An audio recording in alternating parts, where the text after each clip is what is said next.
자, 우리 첫 번째 소식 함께 할 텐데요. 깜짝 놀라실 겁니다. 구태야, 자식이 산다! 라며 수억 원 편취한 무속인 이야기입니다. 먼저 꽁트로 만나보시죠. 저에게는 눈에 넣어도 아프지 않을 사랑스러운 늦둥이 막내딸이 하나 있습니다.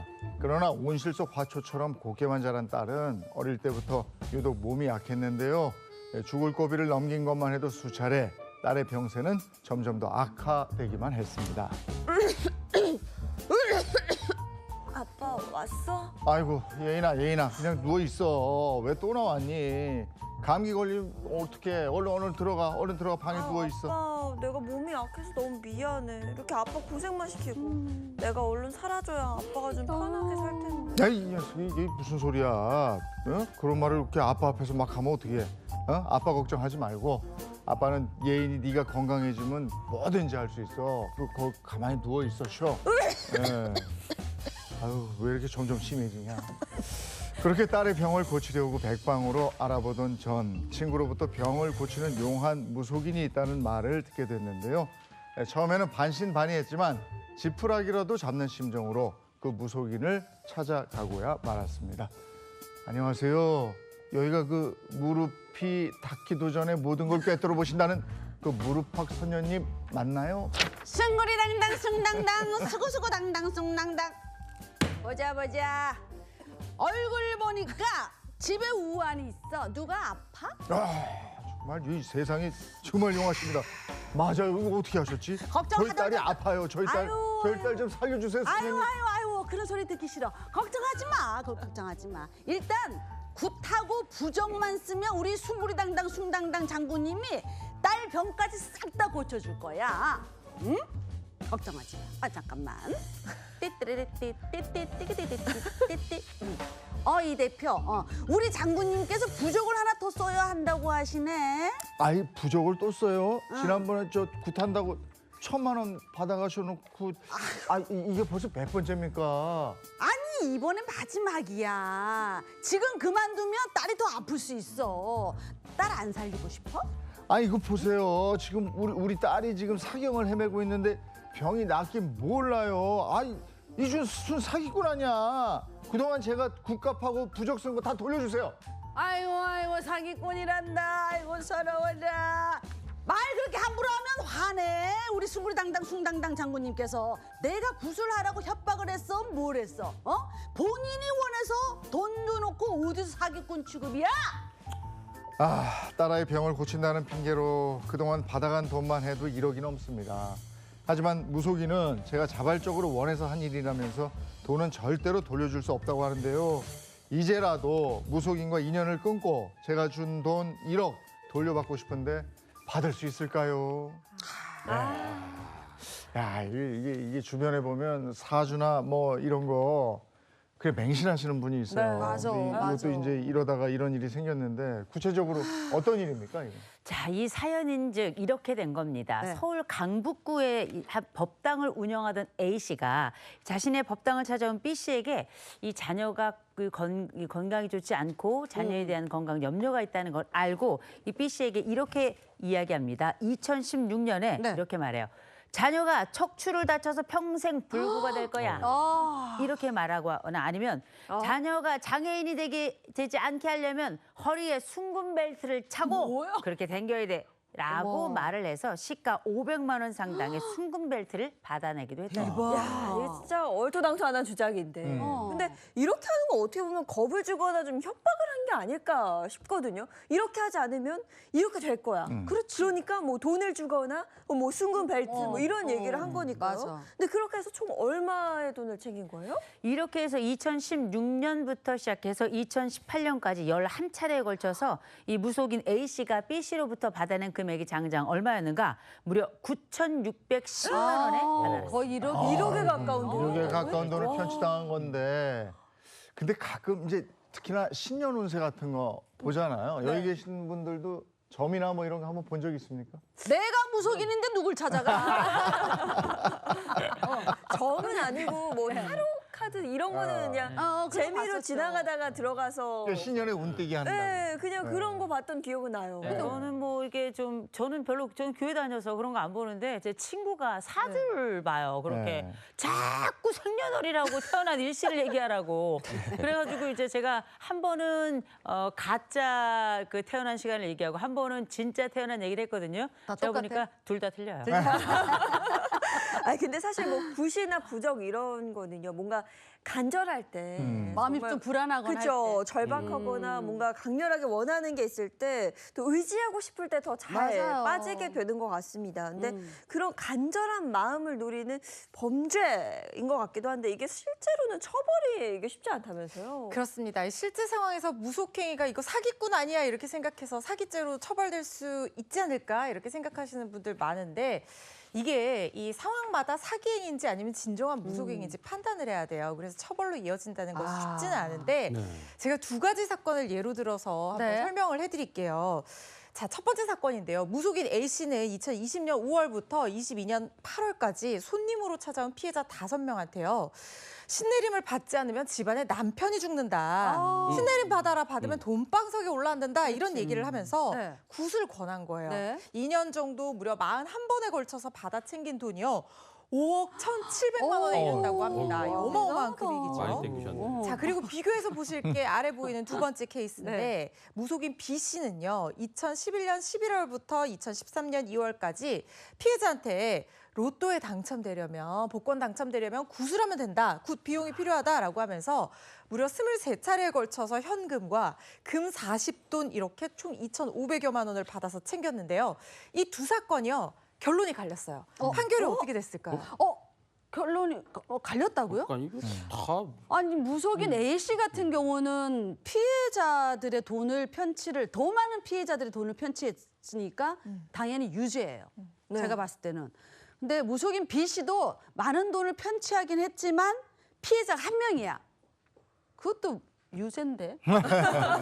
둘 다 유죄 같은데 아니 이거는 나뉘어졌다면. 둘 다 유죄인 것 같아요. 그래, 이 사람의 이 간절한 심리, 네. 뭔가 이렇게 막 좀 뭔가 좀 신의 도움을 받아가지고 뭐 좀 해야 될 것 같은 그 간절한 심리를 악용해서 돈을 이거 몇 억대를 이렇게 땡긴 거잖아요, 이게. 그래서 뭔가 갈려졌으면 첫째가 유죄, 두 번째 무죄. 그렇게 근데 됐을 것 뭐 같아요. 이분들이 아무것도 모르고 하는 말씀이세요. 그렇죠.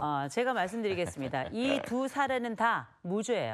그래요? 왜냐? 이분들은 긴가민가했지만 사실 이게 가능하지 않을 수 있다는 걸 알고 간 겁니다. 알고 가고 아. 거기에 따라서 일종의 소원 성취나 아니면 로또 당첨과 같은 어떻게 보면 불가능한 일이라는 걸 알고 들어간 것이기 때문에 이거는 무죄일 것이다라고 얘기를 했더니 허정민 변호사가 표정이 안 좋네요. 좋네요. 아. 네. 그럼 저는 교수님이 유죄에 말씀하시니까 가겠습니다. 유죄가 유죄일 것 같은 게 저는 그 무속인 A 씨 같은 경우에는 죽는다고 했잖아요. 네. 남편이 죽는다. 생명을 불안하거든요. 가지고 했기 때문에 네. 저는 유죄. 그리고 뒤는 로또에 당첨되면 했으니까 이건 그냥 그건 돈이니까 무죄? 요거는 무죄.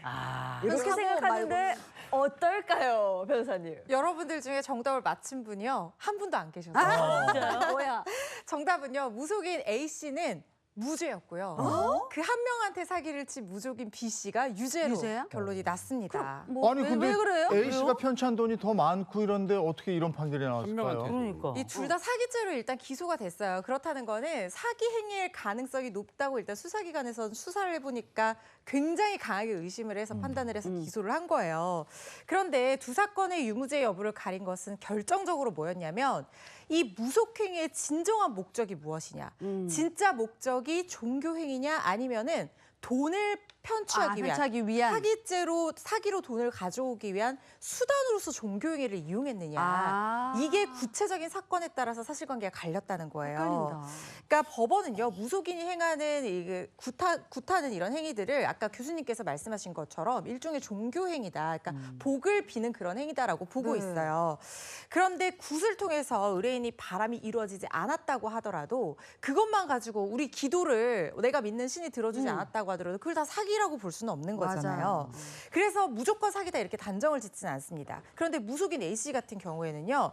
재판부가 똑같이 그렇게 봤습니다. 굿은 민간 토속 신앙의 일종의 종교행위로 볼 수가 있다. 그런데 어떤 그 종교 행위를 통해서 보통 우리가 달성하고자 하는 기도를 들어주세요. 이게 우리가 목적이잖아요. 맞아요. 뭐 물론 진정한 목적은 또 나의 마음의 정화에 있을 수도 있지만 어쨌든 복을 비는 것 자체의 목적을 달성하기 위해서 무속인 행위를 한 이상 요청자가 원하는 그 목적이 달성되지 않았다고 하더라도 무속인이 이걸 속였다고 볼 수는 없다는 거예요. 실제로 무속인 A씨가 신내린 굿도 받고 법당도 운영을 했고 그리고 우리가 생각하는 일반적인 개념 형식에 따른 굿을 실제로 수행을 하고 본인도 복을 빌어줬다는 거예요. 그런 점들이 판결에 영향을 미쳐서 A씨는 무죄가 나왔습니다. 아, 사실 이 판례 보면은 네. 제가 판결의 그 기준에 대해서 조금 말씀을 드릴게요. 일단 피해자에게 불행을 고지하거나 기륭 화복에 관한 어떤 결과를 약속하고 기도비 등의 명목으로 대가를 받은 경우에는 전통적인 관습 또는 종교 행위로서 여기서부터 중요한데 허용될 수 있는 한계에 벗어났다면 이게 사기죄에 해당이 된다라는 거예요. 우리 로또 사건을 예를 들어볼게요. 네. 자, 우리가 사실 일견 봤을 때 이 두 사건이 뭐가 그렇게 차이가 있는지 잘 모르겠어요. 네, 맞아요. 근데 실제로 이 사실관계를 조사에 착수하다 보니까 네. 로또에 당첨되게 해줄게라고 했는데 실제 조사에서는 이 무속인이 어떻게 대답을 했냐면 아니 내가 무슨 수로 로또에 당첨을 되게 해주겠냐. 아, 그러면 안 되지. 아, 이렇게 거기서- 얘기를 한 거예요. 그리고 나는 그렇게 얘기를 한 적이 없다라고 한 거예요. 그래서 구체적인 사실관계를 들여다 보니까 이 무속인이 이렇게 얘기를 했다라는 건 뭐예요? 결국에는 자기한테는 로또를 당첨되게 할 의사나 능력이 없었다라는 거를 없었네. 자인한 꼴이 된 겁니다. 그렇죠. 그리고 이러한 상황에서 중요했던 거는 결국에는 이 말을 했다라는 증거가 현출이 됐다는 거예요. 그러니까 로또에 당첨되게 해주겠다라고 한 말이 증거로 현출이 됐는데 이 사람은 전혀 다른 말을 수사기관에 했다라는 거죠. 그러면 당신의 기망의 의도는 명확하다라고 해서 그렇지. 사기죄로 인정이 된 겁니다. 결국 이제 종교 범위 안에서 적정한 범위에서 얘기를 한 건지 그걸 벗어난 얘기를 한 건지 뭐 이런 것도 판단의 기준이 될 것 같은데 그 판단의 구체적인 근거는 뭡니까? 실제로 대법원 판례를 한번 종합해서 보면요. 무속인이 자격이라든가 뭐 경력이 있는지, 그러니까 실제로 법당을 차려놓고 이런 복을 비는 행위를 하고 있는 게 맞는지 이런 것도 보고요. 그리고 무속인이 피해자한테 돈을 지급받게 된 어떤 경위, 구체적인 사실관계도 따져보게 되고요. 예고한 불행이나 약속한 내용 이런 것들도 보게 됩니다. 아까 강 변호사님 말씀하신 것처럼 무속인 본인도 내가 이 행위를 통해서 복을 빌어준다고 스스로 믿고 그 행위를 실제로 하려는 의사가 있어야 돼요. 나조차도 믿지 않으면서 했다고 하면 그거는 속였다는 게 굉장히 뚜렷하게 드러나는 거기 때문에 사기죄로 인정받는 경우가 많고요. 그리고 실제로 어떤 행위를 했을 때 그게 일반적인 어떤 무속 시장에서 이루어지는 그런 무속 행위에서 이루어지는 것이 맞는지 아니면 굉장히 특이한 행위들을 강요했는지 뭐 이런 것도 보게 되고 그리고 지급받은 돈의 액수도 굉장히 중요합니다. 그리고 돈에 실제로 뭐 굿을 하는데 음식을 사거나 누구에게 비용을 주거나 이렇게 쓰였는지 아니면은 본인이 착복을 했는지 모두 막 이런 것들도 살펴보게 되거든요. 그래서 이걸 기준으로 사기죄가 성립되는지 판단을 하게 되고 실제로 실형도 선고한 사례가 있습니다. 그럼 앞선 사례자의 경우 사기죄가 성립될까요? 어떻게 일단 사기죄가 성립이 되려면은 몇몇 가지 법에서 정한 요건을 충족을 해야 되거든요. 첫 번째로 이 기망행위가 있어야 돼요. 기망행위라는 게 무슨 말이냐면 거짓말로 남을 속이는 거거든요. 맞아요. 그러니까 제가 무속인이라고 친다면 여러 가지 막 해줄 거라고 얘기들을 예를 들면서 결국에는 제 고의가 이거랑은 전혀 상관없이 나는 돈을 받을 거야라는 속이려는 목적이면 그게 기망행위라는 거예요. 네네. 근데 그 기망행위는 사실상 이 머릿속 안에 있는 거기 때문에 입증을 하기는 좀 맞아요. 어려울 수 있어요. 네. 그래서 아까 허 변호사님이 말씀해 주셨던 그런 판례에서 정하는 기준들에 따라서 이게 맞는지 안 맞는지 예를 들어서 내가 법당을 건립하기 위해서 복비를 받아야 돼라고 했는데 알고 보니 골프 치는데 다 써버렸다라든지 이런 어떤 정황들로 인해서 이 사람은 기망을 할 고의가 있었구나 그렇지. 이렇게 판단을 하게 되시는 거고 그다음에 편취의 의사, 불법 영득 의사 이 사람을 거짓말로 속여서 내가 돈을 쉽게 하면 편취하겠다라는 그러한 불법 영득 의사가 있어야 됩니다. 그리고 이제 여기에 속아서 실질적으로 재산의 처분 행위가 있게 되면은 사기죄로 인정이 될 수가 있는 거예요. 그리고 우리가 이런 협박행위 했을 때 무서웠다 이렇게 네. 말씀하시잖아요. 그럼 이거 협박 아니야? 공갈죄 아니야? 왜냐하면 공갈이라는 것은 협박을 통해서 돈을 뜯어내는 걸 공갈죄라고 하잖아요. 그것도 우리가 검토를 해볼 수가 있는데 공갈죄에 대한 판단은 좀 갈릴 수 있어요. 대법원에서는요. 천재지변이라든가 기륭화복이라든가 나의 실력에 대해서 해악을 알리는 것 어떤 불행이 올 것이다. 어떻게 누가 죽을 것이다. 이런 것들도 무섭게 만드는 거잖아요. 맞아요. 그렇죠. 구체적인 해악의 고지에 해당할 수는 있다고 봤어요. 그런데 문제는 뭐냐면 해악을 알릴 때 공갈죄가 성립을 하려면 무속인 자신이 내가 이렇게 만들 거야. 너 굿 안 하면 내가 이렇게 너 불행하게 만들 거야. 자신의 행위로 뭔가를 나쁜 행동을 하겠다, 나쁜 결과를 만들어내겠다는 그런 내용으로 해악의 고지가 돼야지 공갈죄가 성립이 된다고 봤어요. 그렇지. 그냥 굿이나 기도를 드리지 않으면 당신에게 어떤 불행이 찾아올 것이다. 이걸로는 좀 어렵고요. 내가 모시는 신한테 직접 내가 얘기를 해서 잘 너한테 못되게 불행이 하겠다. 찾아오게 할 거야. 이렇게 얘기를 해야지 공갈죄가 성립을 할 수가 있다는 거예요. 그래서 지금 이 사건 같은 경우에도 중간에 굿을 그만두면 딸이 더 아파질 거예요. 이거는 내가 직접 뭘 하겠다는 건 아니잖아요. 그렇죠, 계속 맞아. 하라고 하는 거잖아요. 그래서 이게 사기죄에 해당할 수 있느냐, 요거는 별개의 문제로 하고 공갈죄에서 말하는 협박에는 해당하지 않는다는 것이 우리 법원 입장입니다. 야, 간절하고 절박한 마음을 가지고 찾아가는 거거든요. 그 마음을 악용하는 이런 일이 앞으로는 좀 줄어들었으면 합니다.